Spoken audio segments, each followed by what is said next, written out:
Boa noite. Boa noite. O ministro do STF, Celso de Mello, derruba o sigilo do vídeo da reunião ministerial de 22 de abril. O objetivo era comprovar se o ex-ministro Sérgio Moro tinha razão ou não ao afirmar que o presidente Jair Bolsonaro tentou interferir politicamente em investigações da Polícia Federal. Mas o vídeo da reunião revela muito mais. Entre muitos palavrões e insultos, Bolsonaro diz que a ação de governadores para combater o coronavírus tem razões ideológicas. O que os caras querem é a nossa hemorroida, é a nossa liberdade. O ministro da Educação, Weintraub, defende prisão para integrantes do Supremo Tribunal Federal. Eu, por mim, botava esses vagabundos todos na cadeia, começando no STF. A ministra da Cidadania, Mulher e Direitos Humanos, Damares Alves, fala em cadeia para chefes dos executivos estaduais e municipais. Os governadores e prefeitos responderão processos e nós vamos pedir, inclusive, a prisão de governadores e prefeitos. O ministro do Meio Ambiente, Ricardo Salles, diz que o governo deve mudar regras de proteção ambiental agora. Nas palavras dele, neste momento de tranquilidade, enquanto a imprensa se concentra no combate ao coronavírus. Tudo que a gente faz é pau no judiciário, no dia seguinte. Então, para isso, precisa ter um esforço nosso aqui. Na reunião, o presidente Bolsonaro critica o sistema oficial de informações. E revela que tem um sistema particular que funciona. Sistema de informações. O meu funciona. O meu particular funciona. Os outros que tem oficialmente desinforma. E a fala mais aguardada é revelada. O ex-ministro Moro disse que o presidente se referia à tentativa de intervenção na Polícia Federal do Rio. O presidente alegou que falava da segurança dele, de familiares e amigos. E o ministro do GSI, o verdadeiro responsável pela segurança, diz que foi apenas um exemplo hipotético. O ministro Celso de Mello solicita que a Procuradoria-Geral da República se pronuncie sobre o pedido de partidos para apreender o celular do presidente. O ministro do Gabinete de Segurança Institucional, Augusto Heleno, diz que a apreensão teria consequências imprevisíveis para a estabilidade nacional. O Brasil é o segundo país com o maior número de casos de Covid-19 no planeta. O Ministério da Saúde confirma 1.001 óbitos a mais. Oficialmente, são agora mais de 21 mil no total. Belo Horizonte anuncia a abertura gradual do comércio. A Universidade de Oxford recruta mais de 10 mil voluntários para testes da vacina contra a Covid. Um estudo com 96 mil pacientes reafirma riscos da cloroquina e da hidroxicloroquina para pacientes com coronavírus. Prorrogadas as inscrições do Enem. 22 de maio. O Jornal Nacional está começando.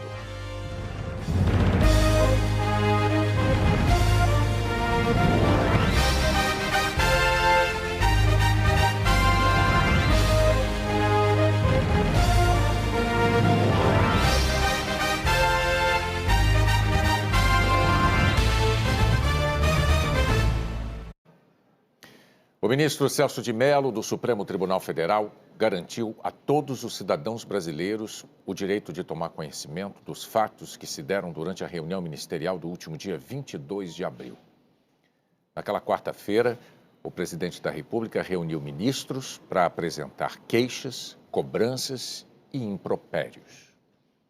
O encontro se tornou objeto de interesse nacional porque tanto o presidente Bolsonaro quanto o ex-ministro Sérgio Moro afirmaram que uma gravação daqueles diálogos provaria o que cada um deles afirma, embora afirmem coisas opostas. Moro diz que o presidente o havia pressionado e ameaçado com o objetivo de interferir politicamente em investigações da Polícia Federal por meio da troca do superintendente do Rio de Janeiro. Bolsonaro afirma que não tentou interferir, que não mencionou Polícia Federal nem superintendência. A gravação da reunião divulgada hoje permite saber, afinal, o que foi dito e por quem. E revela ainda ideias antidemocráticas de ministros com a defesa da prisão de governadores e de ministros do Supremo Tribunal Federal. O que aconteceu na reunião de abril, o que foi dito e por quem, você vai ver ainda nesta edição do Jornal Nacional, que começa com um noticiário sobre o que é mais importante: as vidas em risco na pandemia do coronavírus. O Brasil se tornou hoje o segundo país com maior número de casos de Covid-19 no planeta, 330.890. Quase 21 mil novos casos foram incluídos de ontem para hoje e mais 1.001 mortes. Oficialmente, são agora mais de 21 mil óbitos no total. O Amazonas enfrenta dificuldades enormes de atendimento a doentes em cidades menores. Um aparelho de raio-x parado há mais de 40 dias e um respirador há mais de um mês. Os dois equipamentos estão novos, ainda na caixa, e guardados no Hospital Municipal de Tonantins, a 863 quilômetros de Manaus. Eles poderiam ter sido usados para salvar o seu Getúlio Marinho, de 68 anos, que morreu no último dia 5. Ficou 8 dias internado no hospital da cidade com Covid-19. Em estado grave, não conseguiu ser transferido para Manaus, que não tinha vaga nas UTIs.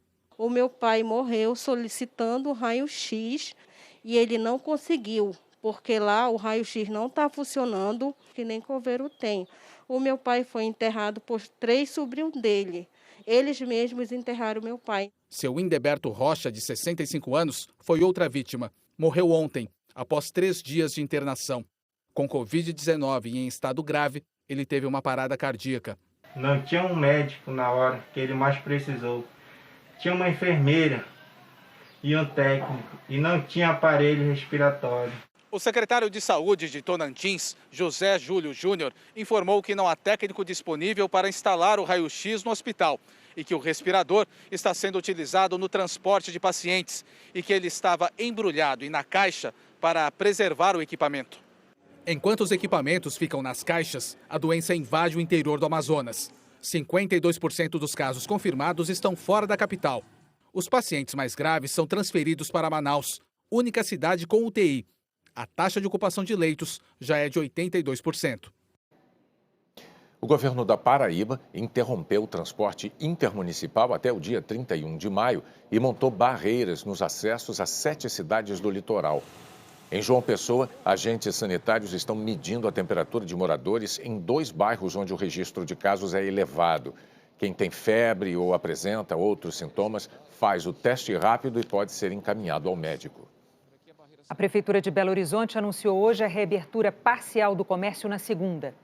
A reabertura vai ser em etapas, de acordo com o decreto do prefeito Alexandre Calil, do PSD, publicado hoje à tarde. BH adotou medidas rígidas de isolamento social em mais de 60 dias de quarentena. Cercou parques e praças para evitar aglomeração e montou barreiras sanitárias. A cidade tem 1.351 casos de Covid-19 e 39 mortes. Vão poder reabrir salões de beleza, perfumaria, lojas de veículos e acessórios, lojas de móveis e shoppings populares, com horários restritos, limite de clientes e exigência de máscaras. Os shoppings tradicionais, as lojas de roupas e calçados nas ruas, além dos bares e restaurantes, vão permanecer fechados. A abertura desses outros setores vai depender dos números da Covid-19 na cidade nas próximas semanas. A Prefeitura afirma que a decisão pode ser revista se o número de casos da doença aumentar. Se os indicadores que temos mostrarem que estão piorando, nós podemos interromper esse processo a qualquer hora.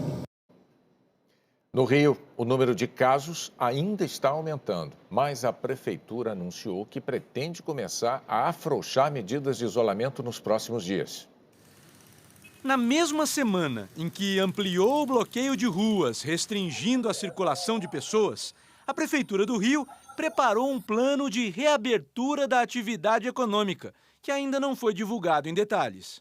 O prefeito Marcelo Crivella diz que a curva de contaminação está caindo na cidade. Nós estamos chegando ao momento, depois de 60 dias de afastamento, em que é preciso realmente, e com os leitos sendo abertos e com as curvas diminuindo, retomar nossa atividade. Mas o painel da própria Prefeitura do Rio mostra que as curvas estão aumentando. O acumulado de casos confirmados está numa subida forte.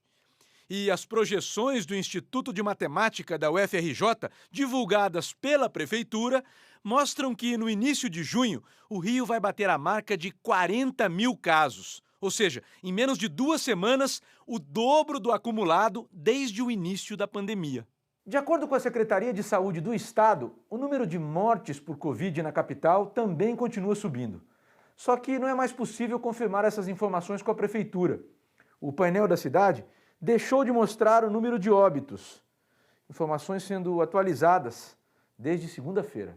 Infelizmente, todos os dados indicam que nós estamos numa fase ascendente ainda da curva. A tendência no município todo do Rio de Janeiro é de ascensão, infelizmente, e sem nenhum sinal de estabilização ainda. O prefeito Marcelo Crivella disse que o número de óbitos foi retirado do painel porque o Conselho Científico está estabelecendo um método para determinar a causa das mortes. Sobre o aumento do número de casos, a prefeitura disse que os dados divulgados no painel são referentes ao mês passado. Um levantamento do Sindicato de São Paulo indica a morte de mais de 100 médicos que atuaram no combate à Covid em todo o país. Foram anos e anos de estudos para exercer o ofício de aliviar e curar pessoas. E em apenas um mês, a Covid-19 nos levou mais de 100 médicos. Pelo levantamento que o sindicato da categoria em São Paulo fez em todo o país, foram 103. Os estados que mais perderam médicos foram São Paulo, Pará e Rio de Janeiro. Eles fazem falta nos postos de saúde, clínicas, emergências e hospitais, nessa hora que tanto precisamos, e deixam um vazio em suas famílias. Como a gente não acompanhou, não podia visitar, não podia ter assim, maior contato, para mim eu estou sonhando ainda, parece que ainda não aconteceu. O irmão da dona Conceição era o médico Elismar Almeida Amador. Morreu depois de 23 dias internado por Covid-19. Cada vez que eu tenho notícia de um médico falecido, de um enfermeiro, de qualquer pessoa da área de saúde, eu fico muito triste. E é sentindo a perda dos colegas que milhares de médicos e profissionais de saúde seguem na batalha contra a pandemia, ainda sem um final à vista. As UTIs na Grande São Paulo estão chegando ao limite, com taxas de ocupação passando de 91% na Grande São Paulo e quase 75% no estado. Já são quase 77 mil casos de Covid-19 confirmados, 5.773 óbitos. Nas últimas 24 horas, São Paulo registrou 215 novas mortes pela doença. Câmaras frigoríficas já foram instaladas em 2 cemitérios da capital. Segundo o Comitê de Contingência do Novo Coronavírus, a única arma contra a pandemia é ficar em casa. Além dos 2 feriados antecipados esta semana na capital e em algumas cidades da Grande São Paulo, vai ter mais um na segunda-feira em todo o estado, depois de aprovação da Assembleia Legislativa.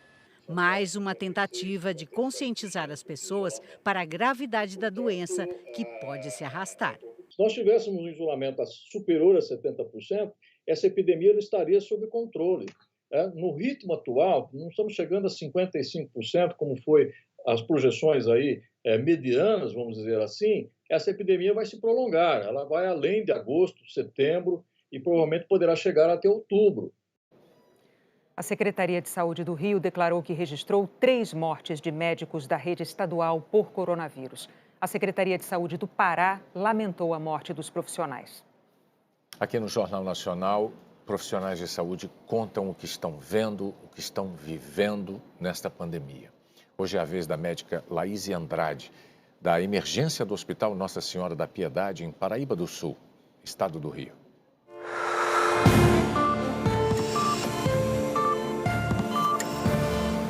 Hoje eu vivo um dos momentos mais difíceis da minha profissão, sem sombra de dúvidas. Já perdi pacientes meus, que me doeu muito. Tenho medo de perder mais. É uma coisa que foge das minhas mãos, claro, mas que machuca muito. É muita falta de informação, ou então excesso de informação errada, que atrapalha muito o nosso serviço também, sem sombra de dúvidas. Lido com a dificuldade dos equipamentos de proteção individual, que continua, que estão em falta, que falta para mim, por vezes falta para os enfermeiros, para os técnicos. Não tem como a gente não pensar no outro nesse momento, não sofrer pelo outro nesse momento. Por isso eu peço, se cuidem. Estou aqui sempre por vocês, espero que estejam aí por mim. Um beijo. A Organização Mundial da Saúde afirmou que a América do Sul virou o novo epicentro da Covid-19 e que o Brasil é o país mais afetado. Questionado sobre a situação no Brasil, o diretor executivo do Programa de Emergências, Mike Ryan, ressaltou que o maior número de casos está no estado de São Paulo. Mas destacou o Rio de Janeiro, Ceará, Amazonas e Pernambuco como exemplos de estados que também estão sendo muito afetados. E mostrou preocupação especial com o alto número de infectados no Amazonas. Ele disse que sabe que o governo brasileiro aprovou um novo protocolo para o uso de cloroquina, mas insistiu que as evidências disponíveis no momento não sustentam o uso amplo da substância para o tratamento da Covid-19, até que os testes sejam concluídos e os resultados sejam claros.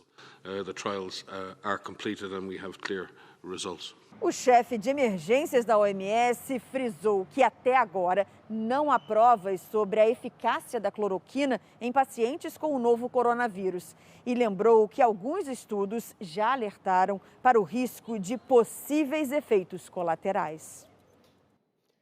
A pesquisa mais abrangente até hoje sobre o uso da cloroquina e da hidroxicloroquina em pacientes com Covid-19 mostrou que usar o medicamento aumenta o risco de arritmia cardíaca e também de morte.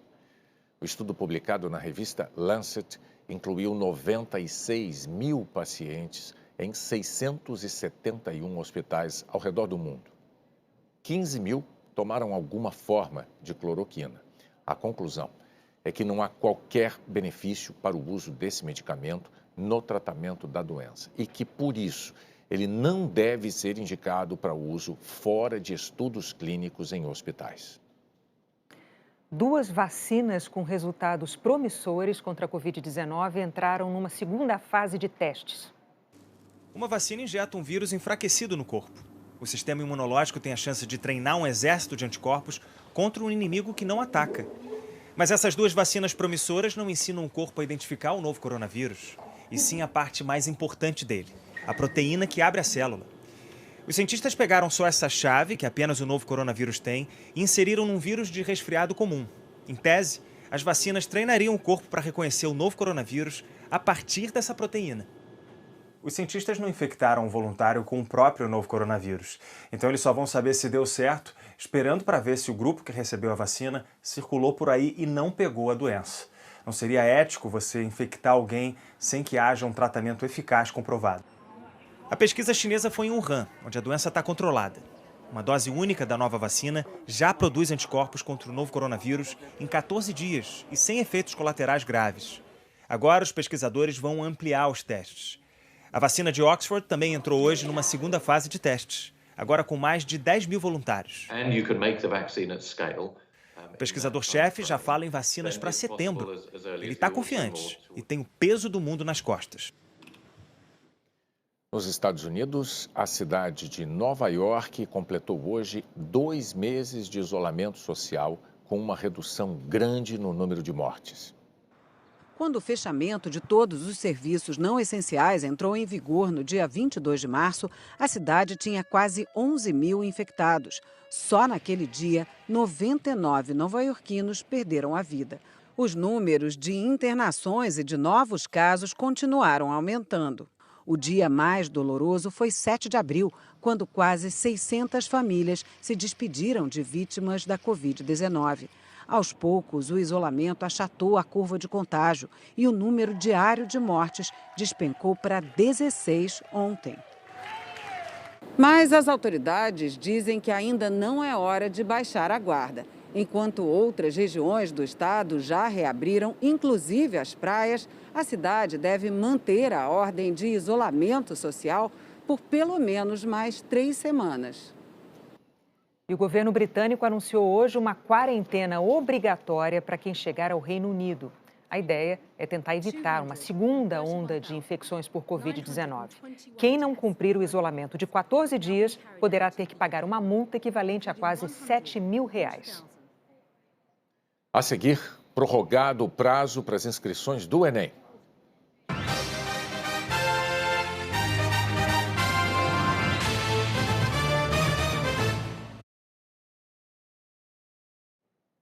O Ministério da Educação prorrogou o prazo para as inscrições do Enem. estudantes têm encontrado dificuldades para se inscrever.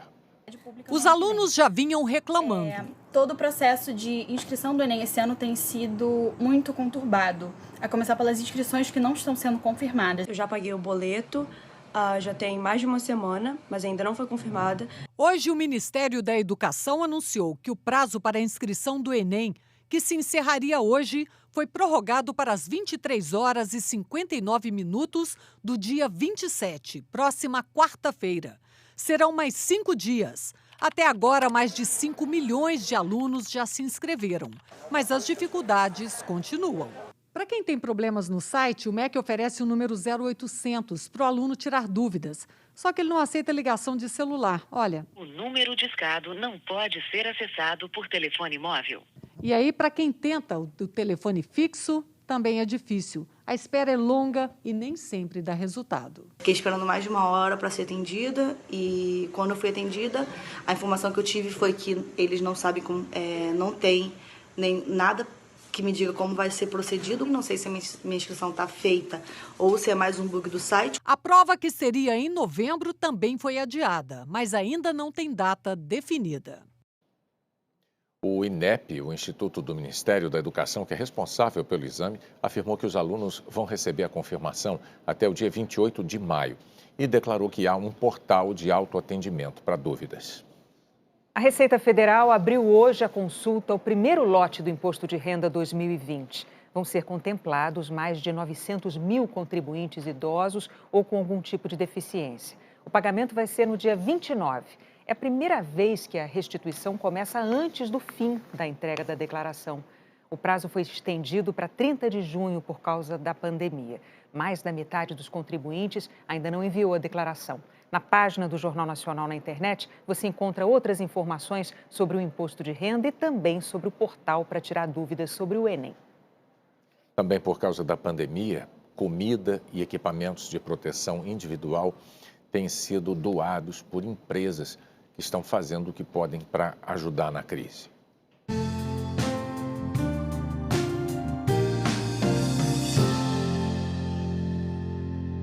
O grupo Solvi, que atua no tratamento de resíduos sólidos e em outras áreas de saneamento, está destinando 10 milhões de reais em ações para ajudar no combate ao novo coronavírus.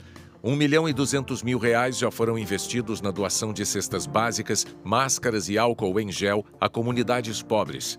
A companhia reforçou ainda a compra de equipamentos de proteção individual para os agentes de limpeza que atuam na linha de frente para manter a coleta de lixo. Nós começamos uma campanha chamada Um Gesto de Gratidão, que era uma maneira de fazer o reconhecimento e o agradecimento a esse grande exército de colaboradores que estavam trabalhando nesses serviços essenciais, lado a lado, junto com a sociedade, no combate dessa pandemia. A rede Iguatemi de shoppings doou 8 milhões de reais para o combate à pandemia. Prefeituras de 12 cidades onde a empresa atua receberam 40 mil testes rápidos de Covid-19 para profissionais de saúde, além de máscaras e cestas básicas. A rede Iguatemi também doou 150 mil reais para entidades assistenciais do estado de São Paulo. A gente acha que é extremamente importante, né, mesmo num momento de crise como essa, né, a gente se envolver de várias maneiras e apoiar a sociedade para passar da melhor maneira possível. Acho que ninguém sozinho vai conseguir vencer essa crise. É preciso que todo mundo se una e tenha maturidade para poder cada um ceder um pouquinho para a gente poder passar o quanto antes por toda essa crise.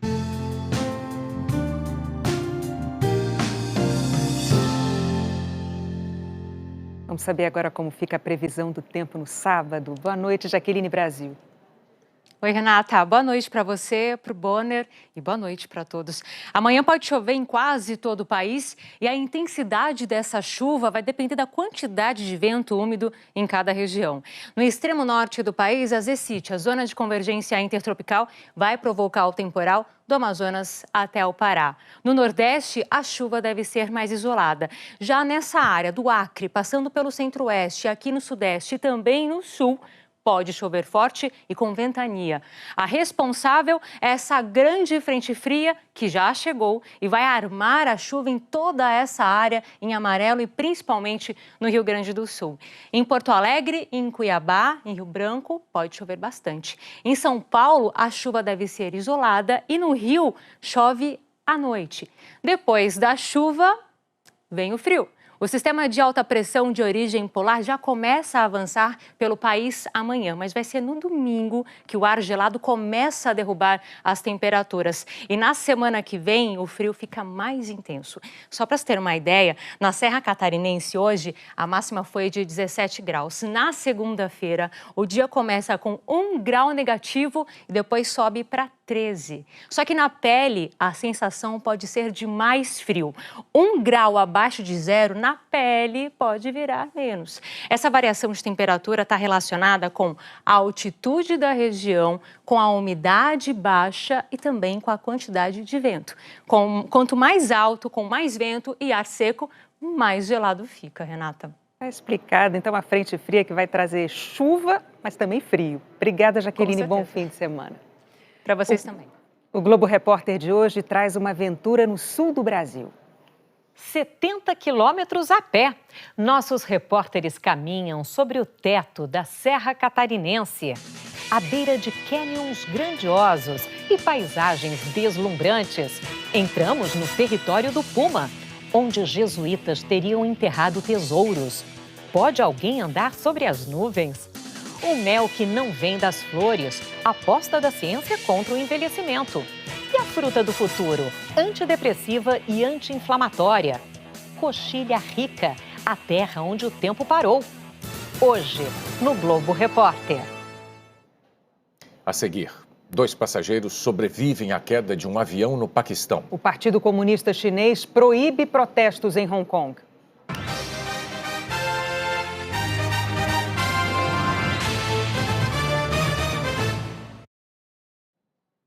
O Partido Comunista Chinês aprovou nesta sexta-feira um projeto de lei para reprimir protestos em Hong Kong. A decisão em Pequim dividiu o parlamento do território, que tem uma certa autonomia desde que foi devolvido pelos britânicos em 1997. Seria para o governo central uma forma de proteger Hong Kong da ameaça de separação e uma resposta aos protestos por mais liberdade que se prolongaram por 7 meses no ano passado, com diversos confrontos entre manifestantes e policiais. Ativistas locais pró-democracia dizem que o medo da China é uma vitória esmagadora da oposição nas eleições legislativas marcadas para setembro e que a nova lei pode representar o fim da Hong Kong atual. O projeto de Pequim também gerou fortes críticas internacionais. O Reino Unido pediu que a autonomia de Hong Kong seja respeitada. Já o presidente americano Donald Trump prometeu que vai reagir de maneira muito dura a qualquer ameaça aos direitos do território.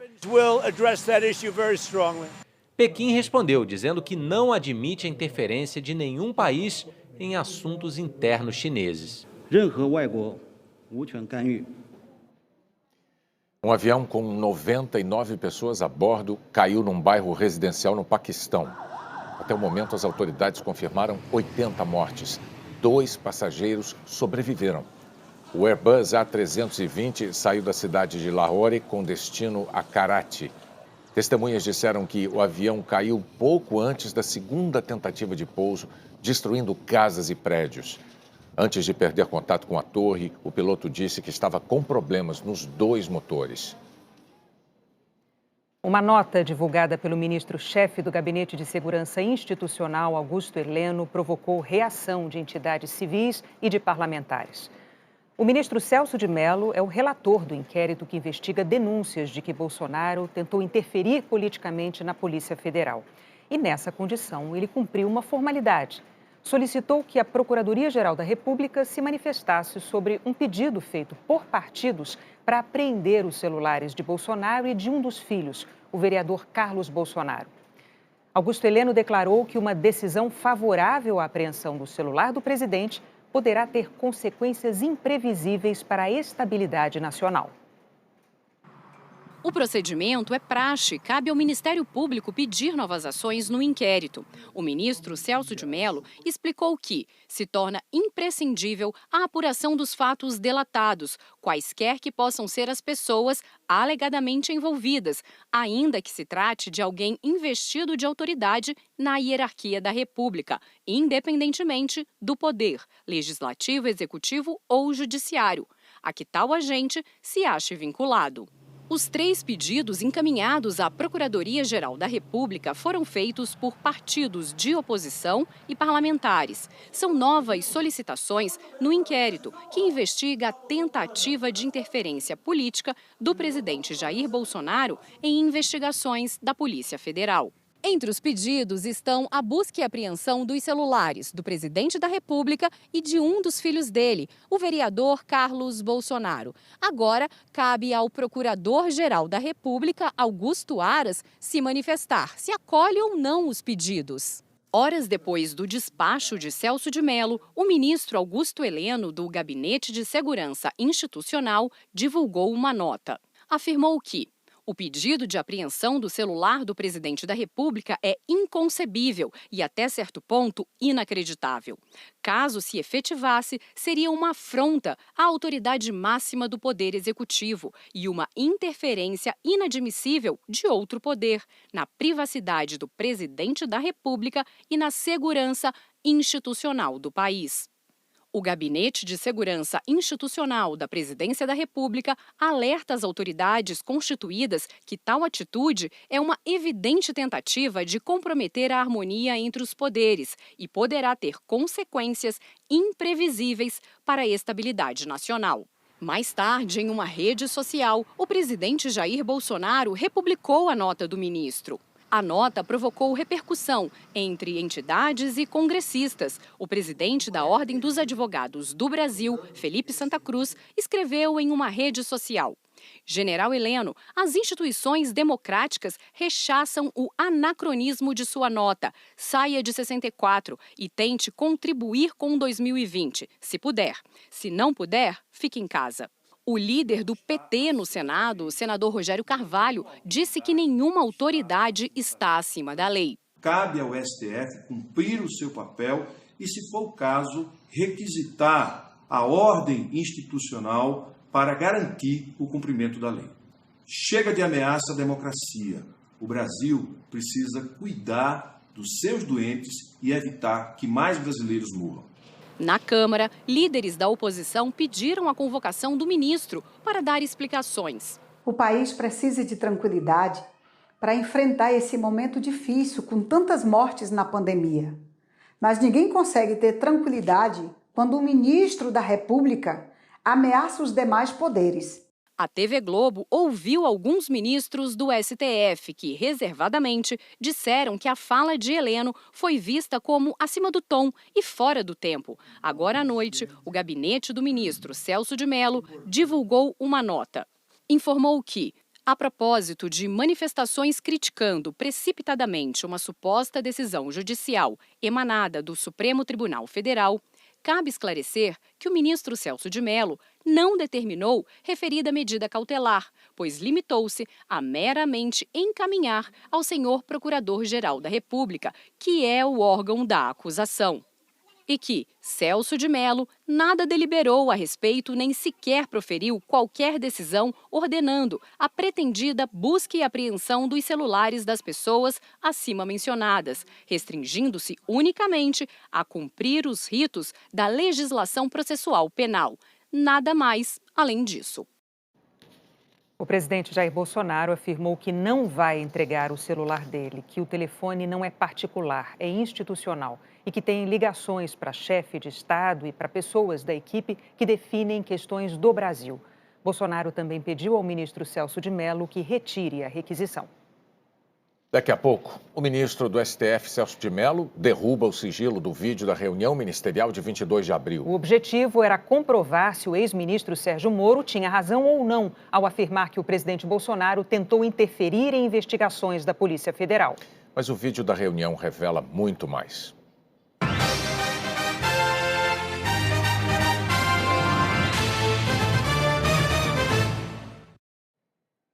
O ministro do Supremo Tribunal Federal, Celso de Mello, levantou o sigilo da gravação da reunião ministerial do dia 22 de abril.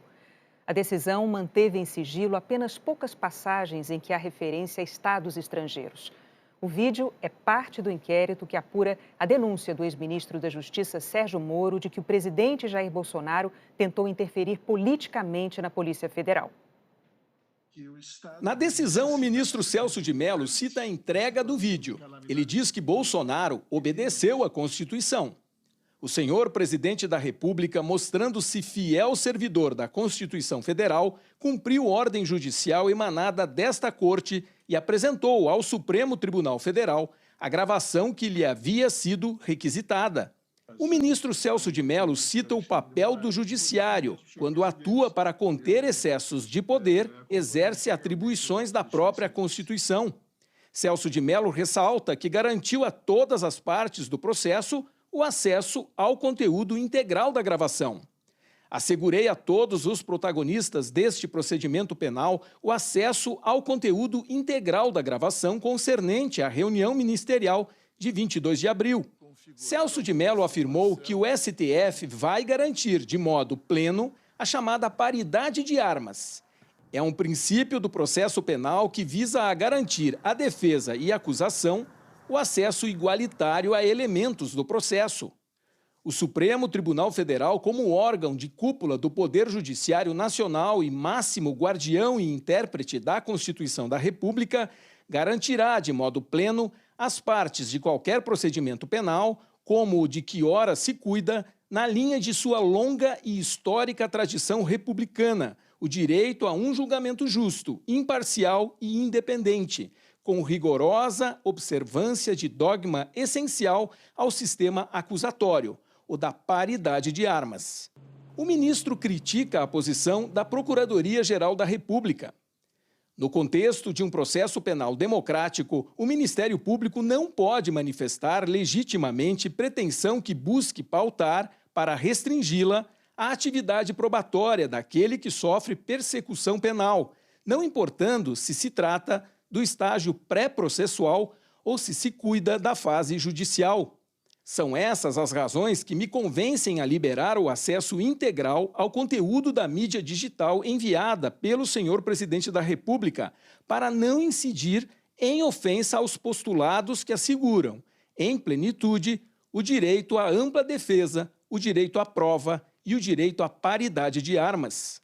Em seguida, o ministro afirma: se mostra plenamente legítima a requisição judicial dirigida ao senhor presidente da República, da gravação, eis que se trata de material revestido de caráter relevante e de índole probatória, destinado não só a viabilizar a apuração por parte dos organismos estatais competentes, Polícia Judiciária e Ministério Público, dos eventos supostamente delituosos atribuídos ao chefe do Poder Executivo da União, mas também reclamado por um dos investigados, o senhor Sérgio Fernando Moro, como dado essencial ao exercício pleno do direito de defesa. Celso de Mello destaca a possibilidade de se investigar o presidente, ao citar a inquestionável possibilidade constitucional de submeter-se o presidente da República, não obstante a sua elevadíssima posição na estrutura hierárquica da República, a atos de investigação criminal. O ministro também se referiu aos termos usados pelos presentes na reunião. Longe de discutir sensíveis questões de Estado ou de segurança nacional, revela determinadas manifestações incompatíveis com a seriedade das instituições e a respeitabilidade dos signos da República, diz o ministro na decisão. Segundo Celso de Mello, isso evidencia, por exemplo, quanto a alguns dos seus participantes, a ausência de decoro, materializada em expressões insultuosas ofensivas ao patrimônio moral de terceiros e em pronunciamentos grosseiros, impregnados de linguagem inadequada e imprópria a um sodalício composto por importantes autoridades na hierarquia da República. O ministro escreveu ainda que manter o sigilo da reunião poderia comprometer o direito amplo à defesa do próprio investigado. Estender-se o manto do sigilo aos eventos que só a liberação total do vídeo seria capaz de revelar implicaria transgredir o direito de defesa de referido investigado, que deve ser amplo, além de sonegar aos eminentes senhores ministros do Supremo Tribunal Federal, aos ilustres senhores deputados federais e aos protagonistas deste procedimento penal o conhecimento pleno de dados relevantes constantes da gravação em referência, vulnerando-se frontalmente, desse modo, o dogma constitucional da transparência instituído para conferir visibilidade plena aos atos e práticas estatais. Perto de concluir a decisão, o ministro mais antigo do Supremo, que este ano vai se aposentar ao completar 75 anos, diz que não vê matéria de segurança nacional e nem ofensa ao direito de intimidade dos participantes da reunião. Não vislumbro na gravação em causa matéria que se possa validamente qualificar como sendo de segurança nacional, nem constato ofensa ao direito à intimidade dos agentes públicos que participaram da reunião ministerial em questão, mesmo porque inexistente, quanto a tais agentes estatais, qualquer expectativa de intimidade, ainda mais se considerar que se tratava de encontro para debater assuntos de interesse geral, na presença de inúmeros participantes, circunstância que afasta qualquer obstáculo à disclosure da integralidade do que se contém na mídia digital em referência, notadamente porque, como já precedente destacado, nem a reunião ministerial de 22 de abril de 2020. Na decisão, o ministro Celso de Mello considerou que houve um possível crime contra a honra cometido pelo ministro da Educação, Abraham Weintraub, durante a reunião, e determina que os ministros do Supremo Tribunal Federal sejam informados dessa ofensa.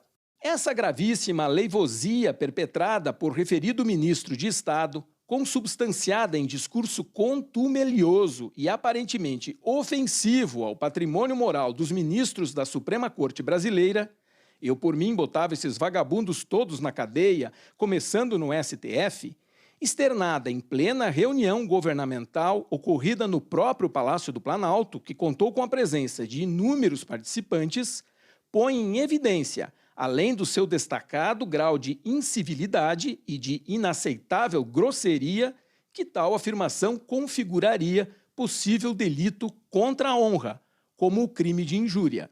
Celso de Mello deixa claro que cabe à Câmara autorizar um eventual processo penal contra o presidente. Isso só ocorre se a Procuradoria-Geral da República decidir denunciar o presidente ao fim das investigações. Os principais trechos da reunião estão no centro da denúncia do ex-ministro Sérgio Moro, a de que o presidente tentou interferir politicamente nas investigações da Polícia Federal. Por diversos momentos, no encontro com ministros, Jair Bolsonaro externou insatisfação com as informações que recebe dos serviços de inteligência. Disse que elas o desinformam e que somente o sistema particular dele de informação funciona, sem explicar que sistema é esse. Bolsonaro ainda falou sobre a preocupação de que familiares e amigos dele sejam prejudicados. Na reunião, o presidente faz uma metáfora, como se o governo fosse um barco que estivesse fazendo água. Pede aos ministros ajuda e diz que tem o poder de interferir em todos os ministérios. O apelo que eu faço a todos que se preocupem com política para não ser surpreendido. Eu não vou esperar o barco começar a afundar para tirar água. Estou tirando água e vou continuar tirando água de todos os ministérios. Do Cante é isso. A pessoa tem que entender. Se não quer entender, paciência, pô. E eu tenho o poder e vou interferir em todos os ministérios, sem exceção. Nos bancos eu falo com o Paulo Guedes, se tiver que interferir. Nunca tive problema com zero problema com o Paulo Guedes. Agora, os demais, vou. Em seguida, o presidente reclama da falta de informações que julga que deveria receber. Este é um dos trechos cuja transcrição já havia sido divulgada pela Advocacia Geral da União. Nele, Bolsonaro deixa clara sua insatisfação com os relatórios de informações que Polícia Federal, Forças Armadas e a ABIN fornecem à presidência. Bolsonaro fala: eu não posso ser surpreendido com notícias. Eu tenho a PF que não me dá informações. Eu tenho as inteligências das Forças Armadas que não têm informações. A ABIN tem seus problemas. Tem algumas informações. Só não tenho mais porque está faltando, realmente, temos problemas, aparelhamento, etc. Mas a gente não pode viver sem informação. Quem é que nunca ficou atrás da porta ouvindo que seu filho ou sua filha está comentando? Tem que ver, depois que ela engravida, não adianta falar com ela mais. Tem que ver antes. Depois que o moleque encheu os cornos de droga, não adianta mais falar com ele, já era. E a informação é assim. Bolsonaro fez comparações com sistemas de informação estrangeiros e voltou a criticar o sistema de informações que o abastece e a falar em interferir. E me desculpe, o serviço de informações nosso, todos, são uma vergonha, que eu não sou informado. E não dá para trabalhar assim, fica difícil. Por isso, vou interferir. E ponto final, pô. Não é ameaça, não é uma extrapolação da minha parte, é uma verdade. Como eu falei, né? Dei os ministérios para os senhores, o poder de veto. Mudou agora, tem que mudar, pô. Com a reunião mais avançada, Bolsonaro volta a reclamar de falta de informações, ao dizer que apenas o seu serviço particular funciona. O presidente não explica que sistema particular é esse e, com um palavrão, lista familiares que não gostaria de ver prejudicados. Ao final, diz também com um palavrão que não vai esperar seus familiares e amigos se prejudicarem. Que antes disso, trocaria alguém da segurança na ponta da linha. Ou se não conseguisse, trocaria o chefe ou o ministro. Sistema de informações. O meu funciona. O meu particular funciona. Os que tem oficialmente, desinforma. E voltando ao tema, eu prefiro não ter informação do que ser desinformado por cima de informações que eu tenho. Então, pessoal, muitos vão poder sair do Brasil. Mas não quero sair, ver a minha irmã de Eldorado, outra de Cajati, o coitado do meu irmão, capitão do exército de lá de Miracatu, como é perseguido o tempo todo. A bosta da Folha de São Paulo diz que meu irmão foi expulso de um açougue em registro, que estava comprando carne sem máscara. Comprovou no papel, estava em São Paulo nesse dia.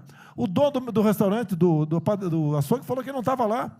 E fica por isso mesmo, sei que é problema dele. A defesa do ex-ministro da Justiça, Sérgio Moro, diz que esta fala de Bolsonaro confirma que o presidente tentava interferir na Polícia Federal.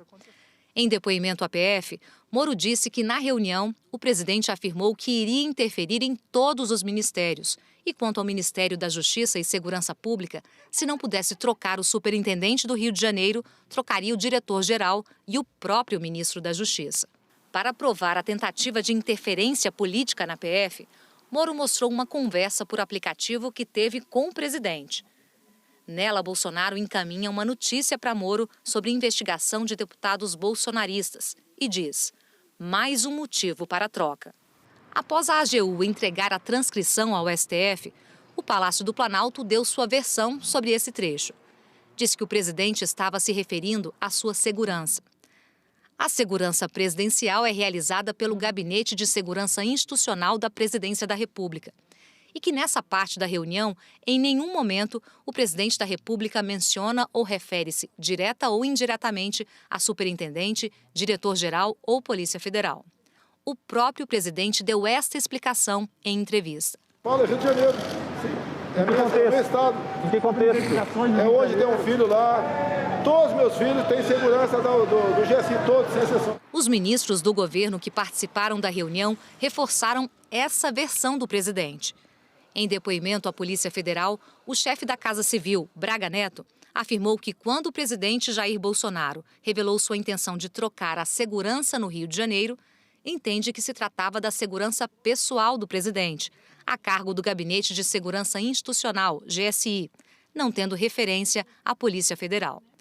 Já o ministro da Secretaria de Governo, Luiz Eduardo Ramos, disse que a declaração do presidente ocorreu a título de exemplo.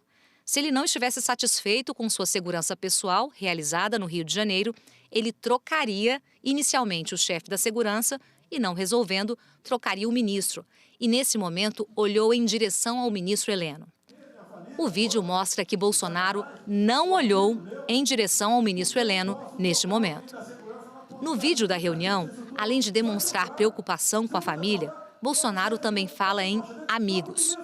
Por lei, O Gabinete de Segurança Institucional tem por função fazer a segurança do presidente e de seus familiares. E não permite que amigos do presidente obtenham proteção do GSI. Portanto, se estivesse falando de segurança pessoal, não faria sentido Bolsonaro mencionar amigo. São dois os argumentos centrais usados pelo presidente até agora. Dizer que reclamou da sua segurança pessoal e não da Polícia Federal, e também que havia tentado mudar essa estrutura de segurança, mas não tinha conseguido. O problema da versão do governo é que fatos antes e depois dessa reunião ministerial desmentem a história contada por Bolsonaro e seus ministros. O Jornal Nacional revelou na sexta passada que, em fevereiro, o Gabinete de Segurança Institucional havia trocado o comando do escritório de representação do órgão justamente no Rio de Janeiro. E que menos de um mês antes da reunião de 22 de abril, o diretor do departamento que cuida especificamente da segurança presidencial foi substituído pelo próprio presidente. O coronel André Laranja foi promovido a general de brigada e comandante do 8º Batalhão de Infantaria Motorizada. E quem ficou no lugar foi o número 2 do departamento, o coronel Gustavo Soares. Em nota à TV Globo, o ministro do GSI, Augusto Heleno, afirmou que a menção a trocas na equipe de segurança havia sido apenas um exemplo hipotético do que o presidente faria caso não estivesse satisfeito com alguma área do governo. Mas no vídeo da reunião, Bolsonaro afirmou que tentou e não conseguiu fazer essa troca, o que contraria a versão de que era apenas um exemplo. Já tentei trocar gente da segurança nossa no Rio de Janeiro, oficialmente, e não consegui. O ex-ministro Moro disse que os fatos acontecidos após a reunião comprovariam que Bolsonaro se referia à troca da superintendência da PF no Rio. 2 dias depois da reunião ministerial, o presidente demitiu o então diretor-geral da PF, Maurício Valeixo, o que levou à saída do então ministro Sérgio Moro. Com a troca no comando da PF, outra mudança desejada por Bolsonaro também se concretizou, a do comando da Superintendência do Rio. Foi o primeiro ato do novo diretor-geral da PF, Rolando Alexandre de Souza. O então superintendente no Rio de Janeiro, Carlos Henrique Oliveira, se tornou diretor executivo da PF, em Brasília. O presidente Bolsonaro afirmou em entrevista à rádio Jovem Pan que, ao se referir ao serviço de informações particular dele, estava se referindo ao sargento do batalhão do BOPE do Rio de Janeiro, ao capitão do grupo de artilharia lá de Fortaleza, ao policial civil que está em Manaus, ao amigo que está na reserva e que traz informações da fronteira. Segundo Bolsonaro, este serviço de informação particular funciona melhor do que o que ele tem oficialmente, que não lhe traz informação. Mas ele não explicou como funciona. Além de dar visibilidade ao trecho que está no centro da denúncia de Sérgio Moro, a divulgação do vídeo revelou posturas do presidente e de seus ministros que chocam pela crueza e inadequação. Um exemplo. Em plena pandemia, o presidente usou a reunião para criticar a ação de governadores e prefeitos diante do crescimento da doença. Um mês atrás, quando a reunião ocorreu, São Paulo tinha quase 16 mil casos e mais de 1.100 mortos. O estado do Rio, 5.500 doentes, com quase 500 óbitos. Bolsonaro também criticou o prefeito de Manaus, no momento em que a capital do Amazonas tinha quase 2.000 casos e 172 mortes. Segundo o presidente, os governadores não visavam a proteger vidas, tinham objetivos ideológicos. Que quem não conhece a história dele, procura conhecer, que eu conheci dentro da Câmara que é do meu lado. E nós sabemos a ideologia dele e o que ele prega. E quem ele sempre foi. O que está aproveitando agora um clima desse para levar o terror no Brasil. Ao todo, 25 autoridades participaram da reunião. Além do presidente Bolsonaro e do vice Hamilton Mourão, estavam ministros e presidentes de bancos estatais. Em sua intervenção, o ministro do Meio Ambiente, Ricardo Salles, sugeriu que o governo federal mudasse as regras de proteção ambiental e da área de agricultura sem passar pelo Congresso. O ministro disse que era bom aproveitar esse momento de, nas palavras dele, de tranquilidade, enquanto a imprensa está concentrada na cobertura da pandemia.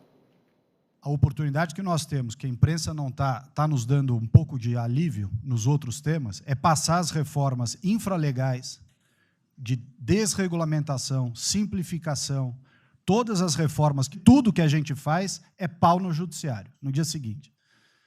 Então, para isso precisa ter um esforço nosso de Ministério da Agricultura, de Ministério do Meio Ambiente, de Ministério disso, de Ministério daquilo. Agora é a hora de unir esforços para dar de baseada a simplificação de regulatório que nós precisamos, em todos os aspectos. Não precisamos de Congresso, porque coisa que precisa de Congresso também, nesse fuzuê que está aí, não vamos conseguir aprovar.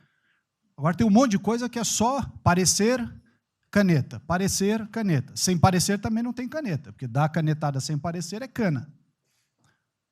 Então, isso aí vale muito a pena. A gente tem um espaço enorme para fazer.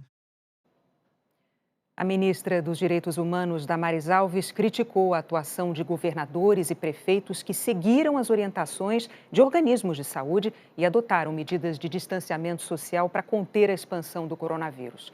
Sem citar nomes, Damares disse que uma mulher chegou a ser algemada, que essas ações ferem os direitos humanos e que, por isso, o Ministério pediria a prisão de alguns governadores. São mais de 5 mil procedimentos e ações que estão sendo construídos. Governadores e prefeitos responderão processos. A maior violação de direitos humanos da história do Brasil nos últimos 30 anos está acontecendo neste momento. Mas nós estamos tomando providências, a pandemia vai passar, mas governadores e prefeitos responderão processos e nós vamos pedir, inclusive, a prisão de governadores e prefeitos. E nós estamos subindo o tom. E discursos estão chegando. O nosso ministério vai começar a pegar pesado com governadores e prefeitos. Nunca vimos o que está acontecendo hoje. Então, nós estamos fazendo um enfrentamento, mais de 5 procedimentos. O nosso ministério já tomou iniciativa e nós estamos pedindo, inclusive, a prisão de alguns governadores. Num certo momento da reunião, o ministro da Educação, Abraham Weintraub, criticou Brasília. Disse que o governo não estava atingindo os objetivos iniciais. O ministro da Educação defendeu mandar os ministros do Supremo Tribunal Federal para a cadeia. Eu acho que é isso que a gente está perdendo mesmo. O povo está querendo ver o que me trouxe até aqui. Eu, por mim, botava esses vagabundos todos na cadeia, começando no STF. E é isso que me choca. Era só isso, presidente. Eu realmente acho que toda essa discussão de vamos fazer isso, vamos fazer aquilo, eu vi muitos ministros que chegaram, foram embora. Eu percebo que tem muita gente com agenda própria. Eu percebo que tem, assim, tem um jogo que é jogado aqui, mas eu não vim para jogar o jogo. Eu vim aqui para lutar. O vídeo liberado pelo ministro Celso de Mello tem pouco menos de 2 horas. Foi uma coleção de palavrões, vocabulário chulo e desrespeito com outras autoridades. Pelo menos 37 palavrões foram ditos, 8 pelos ministros, 29 só pelo presidente Bolsonaro. Sempre antes de fazer um ataque a governadores, prefeitos ou outros políticos que o presidente considera adversários ou para tentar desqualificar a imprensa. Jair Bolsonaro também recorreu a palavras de baixo calão para impor ordens ou para cobrar atitudes dos ministros presentes. Há uma semana, o presidente Bolsonaro tentou se antecipar. Ele disse, abre aspas, tem palavrão, tem, é meu jeito de ser, fecha aspas. E ontem ele reforçou. Ali tem muito palavrão, eu brinco com os ministros, chamam de gordo, fecha aspas. No fim da tarde, o presidente Bolsonaro usou as redes sociais para falar sobre o conteúdo do vídeo.